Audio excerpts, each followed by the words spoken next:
ओम शांति।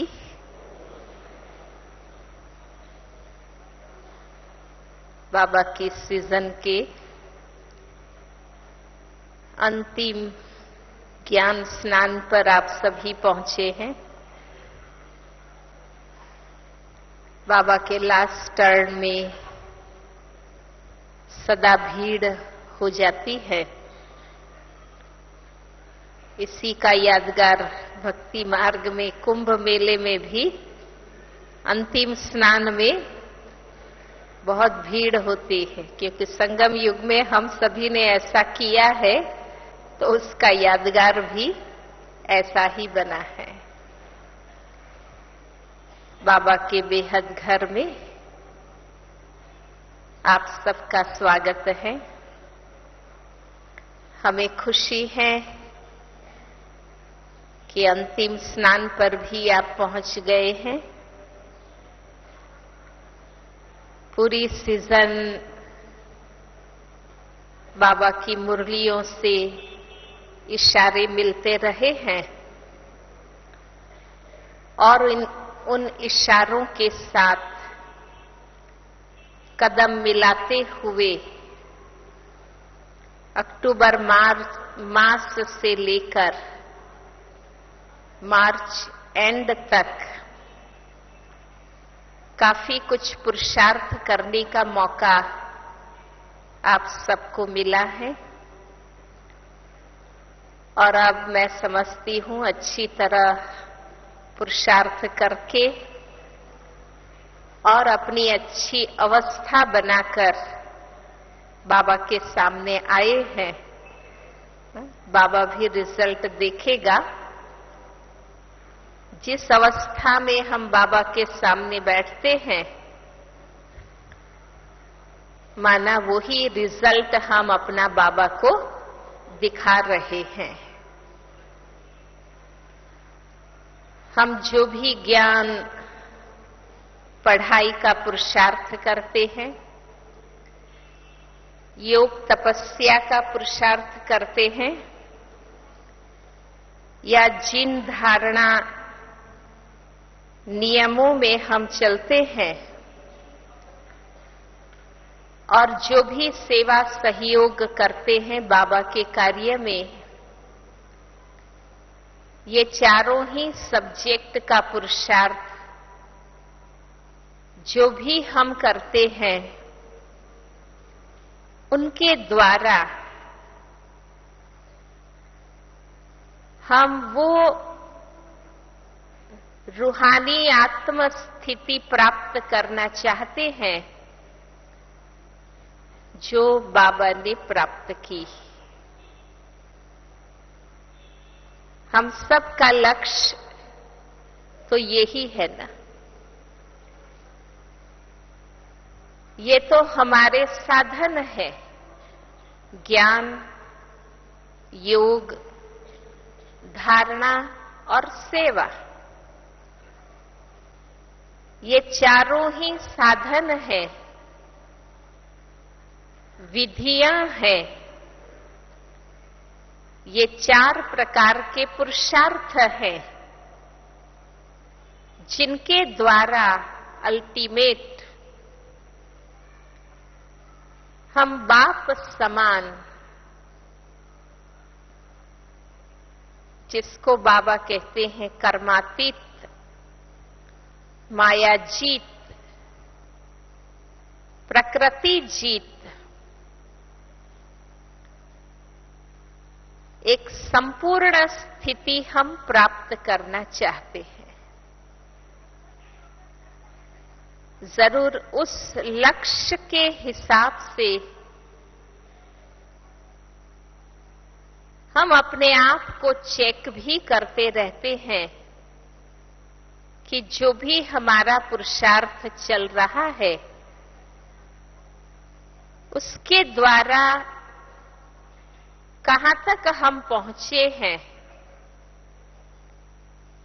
कितनी ऊंचाई तक हम पहुंचे हैं, कितनी परसेंटेज में हमने अपने लक्ष्य को प्राप्त किया है। ये लक्ष्य रोज हम सामने रखते हैं कि आखिर ये मुझे अचीव करना है, प्राप्त करना है। बाकी सब चीजें बाबा कहते हैं ना बाई प्लॉट्स है। ज्ञान योग जीवन में धारण करेंगे, नियम मर्यादाओं में हम चलेंगे, बाबा की सेवा करेंगे, तो उसके फल स्वरूप हमें महिमा मिलेगी, मान मिलेगा, स्थान मिलेगा, हमारा अपना एक प्रभाव और प्रतिष्ठा बनेगी।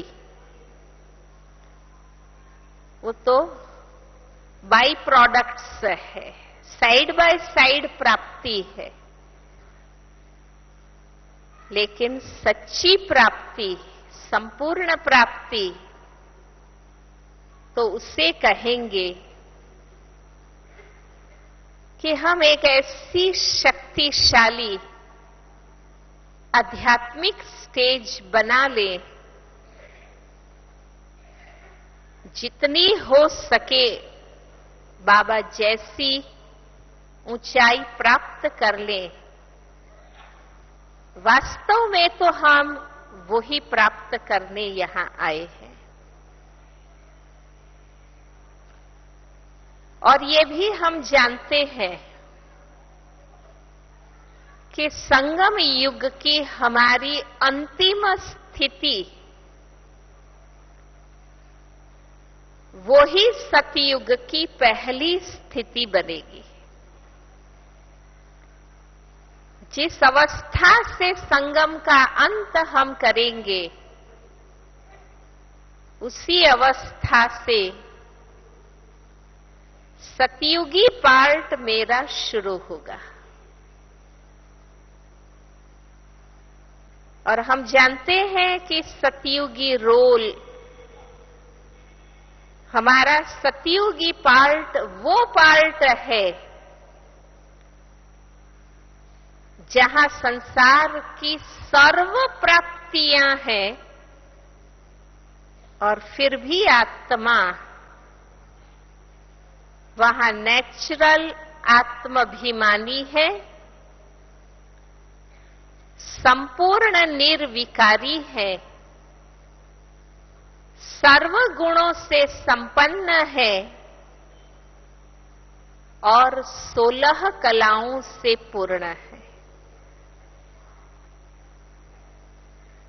सतयुग में शारीरिक और आत्मिक दोनों रूप से हम बहुत सुंदर होंगे।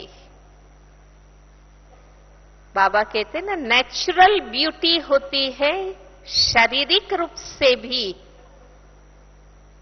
और आत्मिक रूप से भी। भल हरेक के चेहरे अलग अलग होंगे, लेकिन वो सुंदरता में विविधता होगी। आज भी वैरायटी शक्लें हैं, चेहरे हैं, पर विकृति की विविधता है। सतयुग में सुंदरता में विविधता होगी। माना इतना सुंदर फिजिकल पर्सनालिटी होते हुए भी विशेष बात कौन सी है वहां की, कि वहां किसी को भी देह का आकर्षण नहीं होगा। बाबा कहते हैं यहां तो है ही सड़े बांके टेढ़े मेढ़े शरीर, उसमें क्या आकर्षण लाना है। फिर भी होता है, वहां सब सुंदर है पर कोई देह आकर्षण नहीं। अपार वैभव है, अपार वैभव है। बाबा कहते ना कि अप्राप्त नहीं कोई वस्तु देवताओं के खजाने, सोने के महल, ये जो बातें हैं वो क्या बताती है कि वहां अपार वैभव है। लेकिन अपार वैभव के बीच भी वहां वैभव का विलास नहीं है, प्रमाद नहीं है। इसलिए लक्ष्मी को धन की देवी होते हुए कमल पर बताते कि वैभव के बीच भी अलिप्त, अनासक्त, कोई संग्रह वृत्ति नहीं, माना कोई वैभव हमारे में विलास, प्रमाद, इंद्रिय रस, कोई विकृति उत्पन्न नहीं कर सकेंगे। और तीसरी बात कि विश्व के मालिक हम होंगे, राज्य अधिकारी होंगे, सत्ता का पावर होगा, रत्न जड़ित ताज, ये सत्ता का प्रतीक है। लेकिन सत्ता पर होते हुए, जैसे आज कुर्सी पर बैठते हैं और आचरण में भ्रष्टता आ जाती है या पावर का गलत उपयोग करते हैं, सतयुग की विशेषता ये रहेगी कि पावर होते हुए वो अभिमान भी नहीं और उसका गलत उपयोग भी नहीं होगा। ऐसी और दो बात कि विभिन्न पद होंगे।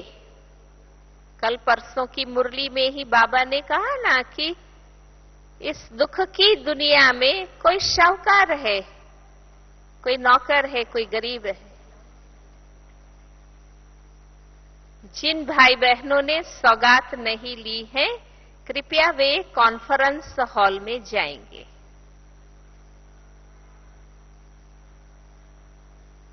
वैरायटी, वर्ग भेद, स्थान भेद होगा, लेकिन उसके कारण, क्योंकि नंबरवार पुरुषार्थ है तो नंबरवार पद की प्राप्ति होगी, लेकिन फिर भी आपसी व्यवहार में, जीवन में कोई पक्षपात, अन्याय नहीं होगा। और बाबा कहते हैं ना, वहां वजीर नहीं होंगे, माना खुद की दिव्य बुद्धि से राज कारोबार करेंगे। ऐसी सतयुगी दुनिया में जाने के लिए हम पुरुषार्थ कर रहे हैं, तो हमें अपनी अवस्था संगम के अंत तक ऐसी बना लेनी होगी कि मुझे इस दुनिया का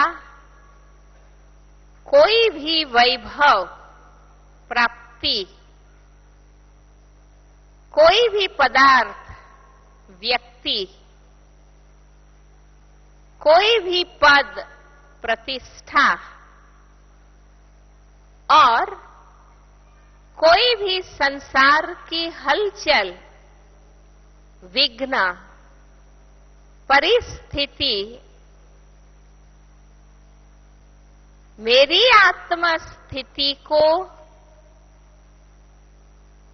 गिरा न सके, हिला न सके, बदल न सके। ऐसी अचल, अडोल, निर्विघ्न, सुखकारी आत्मा स्थिति मुझे बनानी होगी, तब तो मैं उस दुनिया में जा सकूंगी और पार्ट प्ले कर सकूंगी।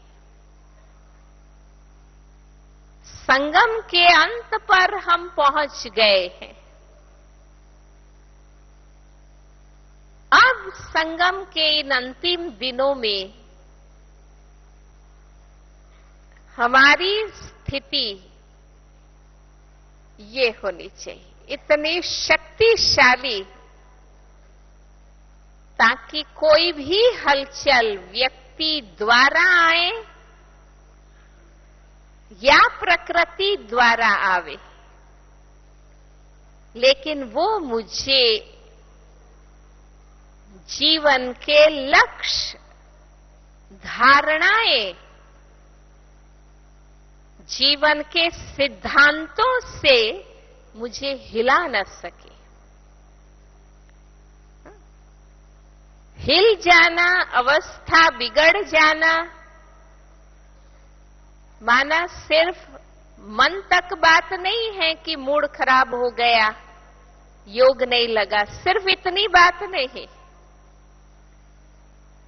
लेकिन अवस्था बिगड़ जाना प्रैक्टिकली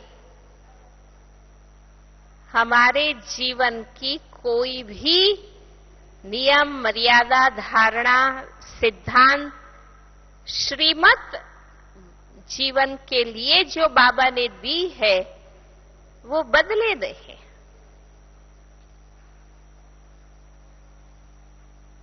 जब तक परिस्थिति अनुकूल होती है और सर्व का सहयोग मिलता है, तब तक तो हमारा जीवन, हमारी धारणाएं सहज बनी रहती है। लेकिन हमें दृढ़, सावधान, अटेंशन वहां रखना होता है कि जब परिस्थिति प्रतिकूल हो, वातावरण विपरीत हो, व्यक्ति साथी असहयोगी विरोधी हो, उस समय भी मुझे अपने मन, वचन, कर्म को श्रीमत अनुसार बनाए रखना है। तब कहेंगे कि मेरी शक्तिशाली अवस्था है। कहते हैं ना कि अति आवेग, अति दबाव या अति अनुराग, माना जिससे अति हमारा मोह है या अति हमारा गुस्सा, विरोध, आवेश की स्थिति है, उस समय व्यक्ति के अंदर छिपे हुए रहे सहे संस्कार उस समय प्रकट हो जाते। नॉर्मल स्टेज में तो हर कोई अच्छा व्यवहार करता है, नॉर्मल वातावरण में हर कोई शांति प्रेम से ही चलता है, लेकिन अंदर से बिल्कुल मैं आत्मा शुद्ध हो गई हूं या नहीं, या मैं शांति, आनंद, प्रेम से भरी हूं या नहीं, वो तो तब पता चलता है जब विपरीत परिस्थिति आती है। उस समय हम कैसा व्यवहार करते हैं। मैं समझती हूं हम सभी बाबा के बच्चे वर्षों से ज्ञान योग में चलने वाले अब हम यही चाहते हैं कि हमारी ये श्रेष्ठ दिव्य रूहानी स्थिति एक रस रहे, अखंडित रहे, हम निरंतर स्मृति स्वरूप बन के रहे, यही हम सब चाहते हैं। और इसलिए अब चूंकि अंत का समय है, काफी मेहनत पुरुषार्थ करके अब किनारे पहुंचने के दिन आ गए हैं। अब हम थके नहीं, अंत की हलचलों में हारे नहीं, और हम किनारे पर पहुंच के दिखाएं, उसके लिए हमें खुद के लिए खुद को मेहनत करनी। जो हमारे बाबा मम्मा दादियां, हमारे बड़े भाई बहने, हमारी निमित्त टीचर्स बहने, हम साथी ब्राह्मण भाई बहने, एक दो को जितना दे सकते हैं, एक दो से ले सकते हैं, वो ज्ञान योग के पुरुषार्थ की मदद हम लेते रहे हैं। पर अब इस अंत की परीक्षा के समय, क्योंकि अब रिजल्ट बताना है, अब अंत की इस हलचल के समय हमें खुद को मदद करनी हो। हमें खुद में उमंग उत्साह भरना होगा। कुछ भी हो जाए, मुझे थकना नहीं है, हारना नहीं है, मुझे पार उतरना ही है। और उसके लिए पहली बात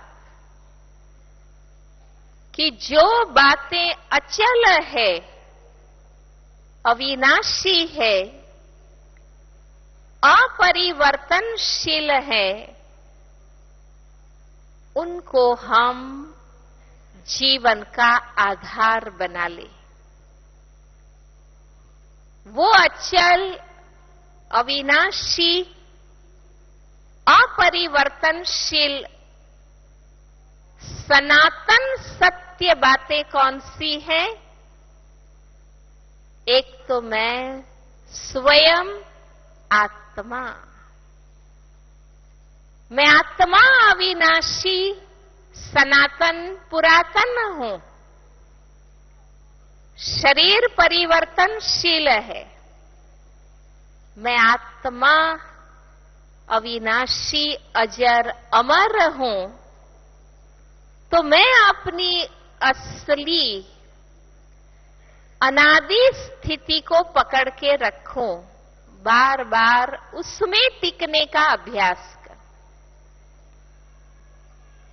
कहते ना, जब तूफान आता है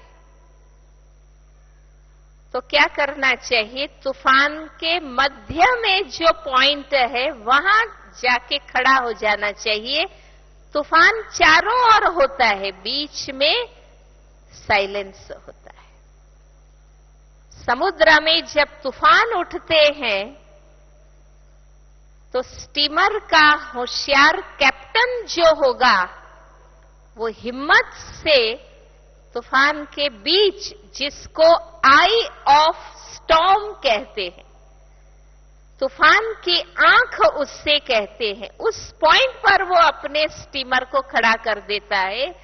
अपने आप तूफान चारों ओर होता है, वहां वो स्थिर होता है।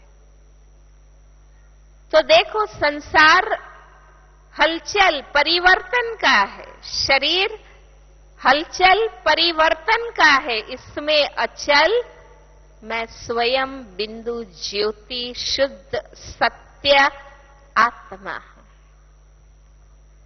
तो जितना हम अपनी आत्माभिमानी स्थिति को पकड़ के रखेंगे, उस स्मृति और स्वरूप में रहेंगे, तो हलचल में भी कम आएंगे और हमारे आसपास की हलचल हमें असर नहीं करेगी। इसलिए प्रैक्टिस करें कि ये चल है, मैं अचल हूं। दूसरा, अविनाशी परम, ऊंचे ते ऊंच, एक रस, अपरिवर्तनशील, सर्वोच्च प्यारा बाबा है। तो मेरी बुद्धि का योग सदा बाबा के साथ रहे। वो मेरे जीवन का आधार है, वो मेरा साथी और सारथी है, वो मेरा बल और भरोसा है। उस एक को जीवन का आधार बनाएं, उनसे हमारा योग लगा रहे। बेशक जिन आत्माओं के साथ हम जीते हैं, रहते हैं, उठते हैं, बैठते हैं, नौकरी धंधा करते हैं, सेवा करते हैं, हर आत्माओं के लिए रूहानी प्यार है, शुभ भावना है। हमारा संबंध सहयोग और प्यार का है, लेकिन मुझे स्पष्ट रहे कि आधार मेरा बाबा है। बस आधार मेरा बाबा है। इसलिए मेरे मन और बुद्धि की आंतरिक लगन एक बाबा से लगी रहे। भल अनेक हमारे सहयोगी हैं, शुभेच्छक हैं, स्नेही हैं, और उस प्रकार या विरोधी हैं, अशुभ सोचने वाले हैं, द्वेष करने वाले हैं, लेकिन मुझे पॉजिटिव या नेगेटिव दोनों से प्रभावित न होकर अंदर से एक बाबा का ही बने रहना है। तो जितना मेरा बुद्धि योग जीवन का आधार बाबा होगा, तो वो एक रस है, सदा परम है, सदा पावन है, सदा शिव है।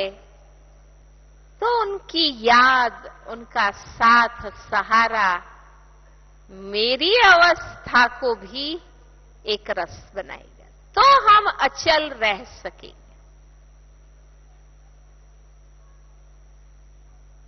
और तीसरी बात, खुद के सत्कर्म का बल आत्मा के साथ कौन सी बात जाती है? कर्मों के हिसाब। अगर जीवन भर हमने अच्छे कर्म किए हैं,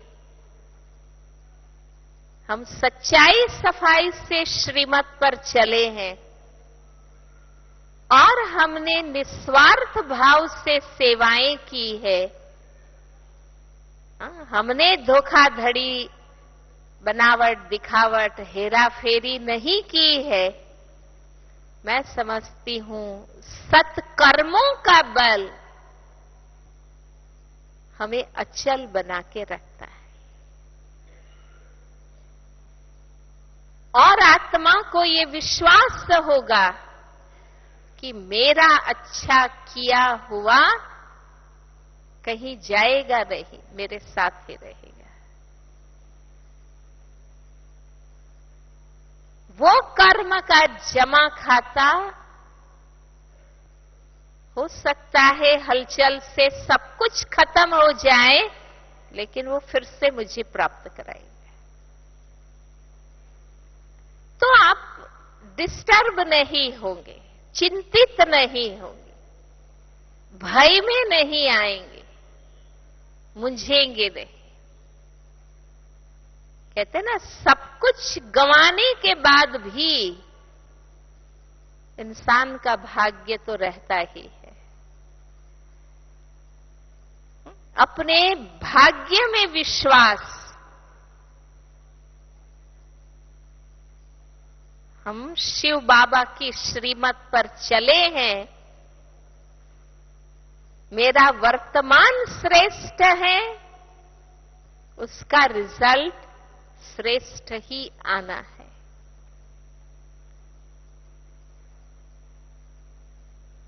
तो सत्कर्म का बल आपको अंदर से मजबूत रखे। और चौथी बात, अविनाशी ज्ञान धन। अक्सर कई बार जब मुसीबत आती है, आर्थिक, शारीरिक, सामाजिक, है ना, धन साधन की मुसीबत रहती है। कई बार हम सोचते हैं कि बाबा ज्ञान और योग सिखाते हैं, ज्ञान योग क्या काम में आएगा। अभी बाबा कुछ धन दे देता, कोई साधन दे देता, तो देखो अभी मुझे उसकी जरूरत है, वो मेरे काम आता है। अरे ज्ञान योग क्या काम आएगा, ऐसे कई बार हम समझते। पर अब प्रैक्टिकल आप देख रहे होंगे,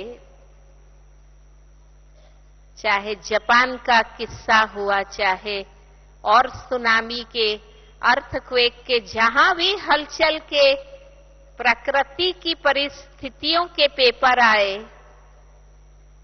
उसमें क्या देखा आपने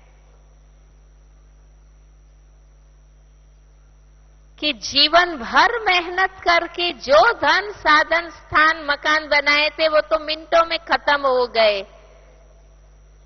वास्तव में ज्ञान योग ही काम आया, उससे ही अवस्था को संभाल के रखे। जिनके पास ज्ञान योग नहीं था, वे दुखी हो गए, उनको शॉक हो गया, शॉक लगा, आघात लगा, कोई मेंटली डिप्रेस हो गए, कोई पैरालाइज्ड हो गए, कोई को क्या हो गया, क्योंकि सब कुछ गंवाने का जो आघात आया वो आत्मा सह नहीं पाई। धन साधन काम नहीं आते हैं, ज्ञान और योग ही काम में आते हैं। उस समय हम अपने आप को ज्ञान है तो समझा सकेंगे, योग है तो मजबूत रह सकेंगे। इसलिए हमें गहराई से ज्ञान और योग को समझना होगा, और ये हम पक्का कर ले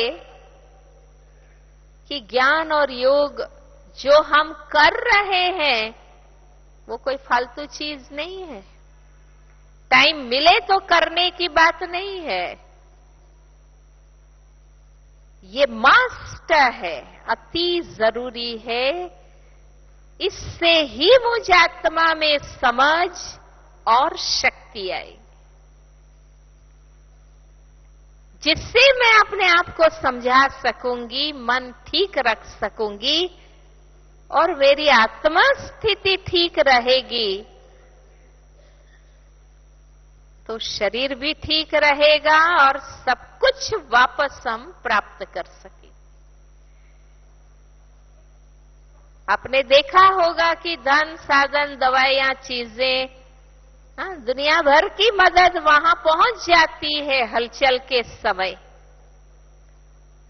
पर लेकिन फिर इंसान जो सोचता है ये क्या हुआ मेरे साथ, मेरा सब कुछ चला गया, मैं अकेला रह गया, ये विचार व्यक्ति को डिप्रेशन में ले जाता है। उस समय ज्ञान और योग ही मदद करता है।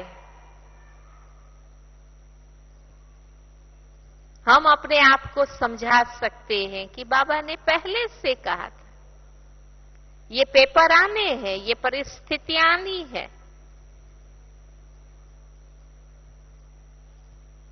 मैं खुद हूं और मेरा बाबा है, बाकी तो मुझे पता ही है कि आज नहीं कल व्यक्ति भी जाएंगे, वस्तु भी जाएगी। जीवन भर किया हुआ ज्ञान योग उस समय काम में आता है। इसलिए बाबा कहते हैं ये अविनाशी ज्ञान धन, ज्ञान का आधार, ज्ञान की गहराई, ज्ञान से प्राप्त की हुई दिव्य बुद्धि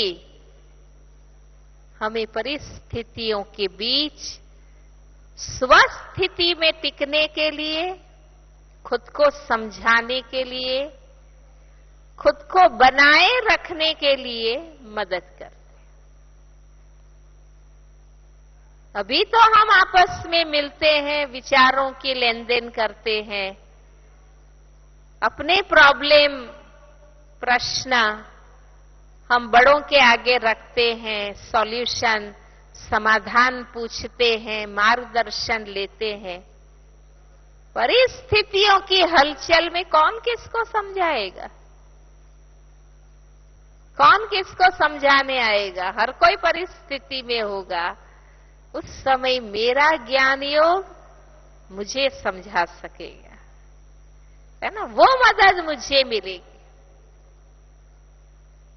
और मैं अपने को अचल, अड़ोल, निर्भय, निश्चिंत, भय किस चीज का है? सब छूट जाने का ही ना। भय तो वही है ना, चाहे व्यक्ति छूटे, साधन धन छूटे, मकान छूटे, पद छूटे, प्रतिष्ठा छूट जाए, भय तो उसी का है ना, वो छूटने वाला ही है। हमने गलत चीज पकड़ के रखी है। ना छूटने वाला मेरा बाबा है, ना छूटने वाले मेरे सत्कर्म है, सदा साथ रहने वाली मेरी अवस्था है ना। मुझे उसको महत्व देकर अपने फाउंडेशन को पक्का करना है। इसलिए अब चूंकि आने वाली परिस्थितियों में, क्योंकि बाबा ने इस सीजन में हमें कह दिया है, आगे चलते चलो, बाप की कमाल देखते चलो और प्रकृति की धमाल देखते चलो। बाबा ने खुद स्पष्ट कह दिया।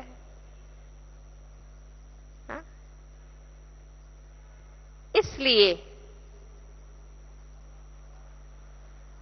अब ऐसा डेलिकेट समय, नाजुक समय से हम पास हो रहे हैं। बाबा कहते हैं ना, जरा भी अलबेलापन, आलस, व्यर्थ हमारी शक्ति को खत्म करता है। इसलिए बाबा कहते हैं कि अभी के समय में मेरी कोई भी एनर्जी और आत्मा की शक्ति क्या है? आत्मा के संकल्प, आत्मा के शब्द, वाणी, आत्मा के कर्म और ये संगम का समय, यही तो हमारी एनर्जी है, सोचने की, बोलने की, कर्म करने की शक्तियां जो है, ये आत्मा की जो सूक्ष्म एनर्जी है, वो व्यर्थ न करें। और उसके लिए बाबा ने हमें कहा,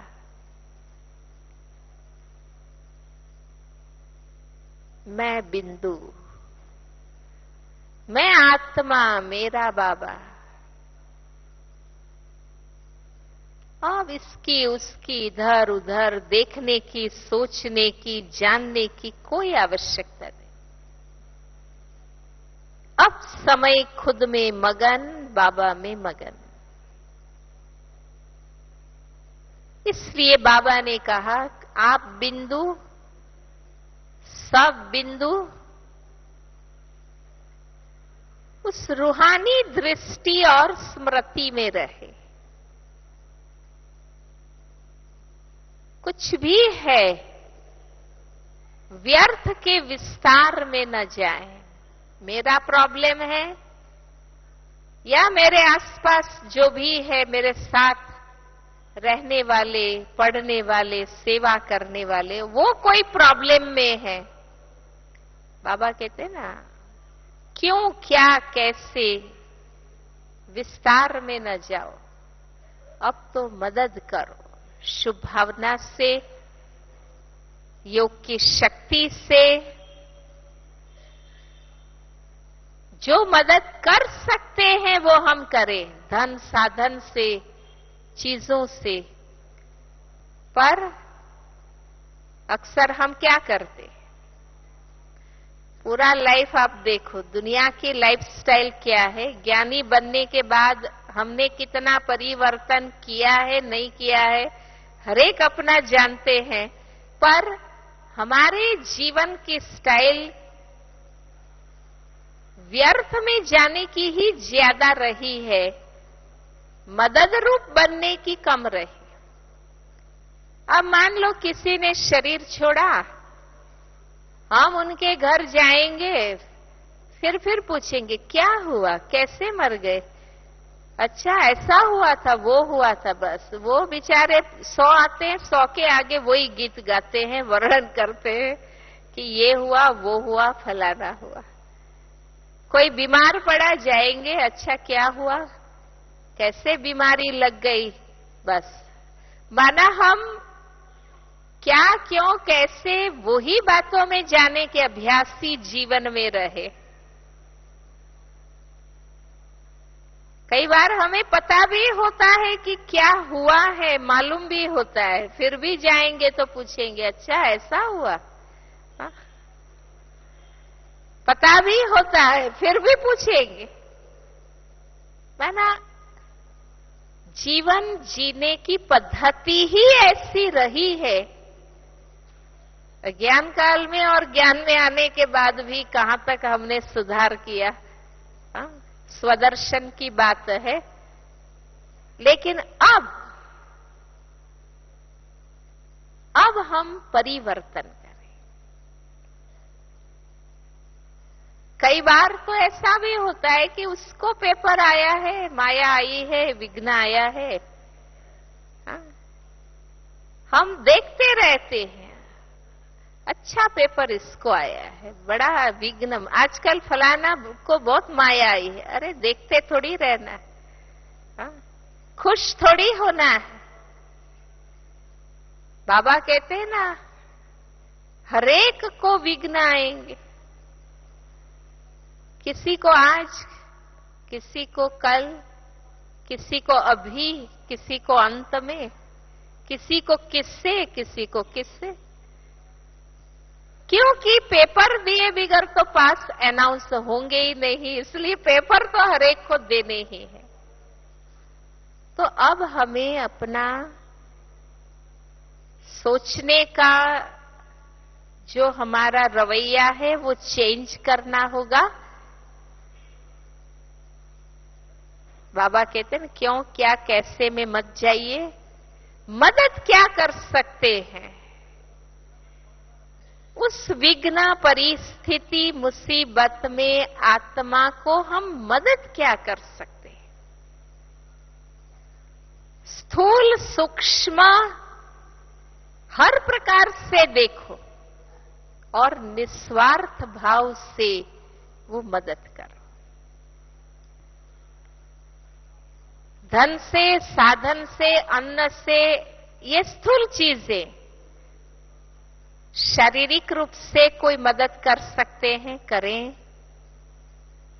वरना वाचा से हिम्मत भरे, उमंग भरे, आशा जगाएं, ज्ञान के रतन दें, बाबा की याद दिलाएं, श्रीमत की याद दिलाएं और मनसा से कुछ नहीं, शुभ भावना। पावरफुल हैं तो योग से शक्ति दें। हम अब मददगार बने सबको।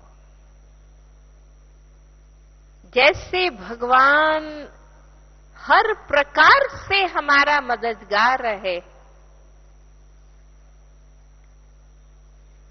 जैसे हमारे बड़े हर प्रकार से हर हाल में हमें मदद करते हैं, बस अब हम भी ये लक्ष्य बना ले,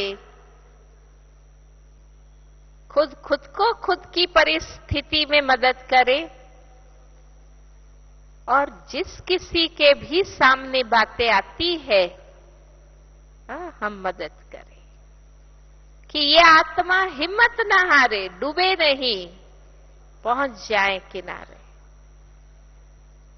बाबा साथी है, ड्रामा कल्याणकारी है, हमारा जवाबदार भगवान है। हर परिस्थिति आगे बढ़ाने वाली अच्छे विचार भेजो, धीरज रखो, सब ठीक हो जाएगा। शांति से सोचो। ये विचार खुद को भी मदद करेंगे, दूसरों को भी मदद करेंगे। डरने की बात नहीं है, घबराने की बात नहीं है कि अब ऐसे पेपर आएंगे, है ना। हमें पहले से बाबा ने बता दिया है। हमने जीवन भर पवित्र योगी जीवन बनाकर पेपर को पार करने की बहुत अच्छी प्रिपरेशन की है। बाबा ने हमें सौगात दी है कि बच्चे मैं सदा आपके साथ हूं। इस सीजन में बाबा ने हम सबको ये सौगात दी है।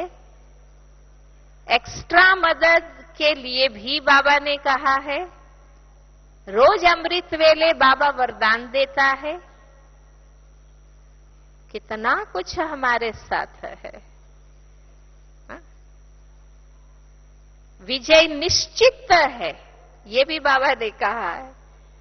सिर्फ वो मोमेंट, वो क्षण आवे जय जयकार की, तब तक, है ना, तब तक हिम्मत, धीरज, योग बल से वो समय ड्रामा में जो जय जयकार का है, हाहाकार के बाद का, वो हमें इमर्ज करना है ना। ओम शांति।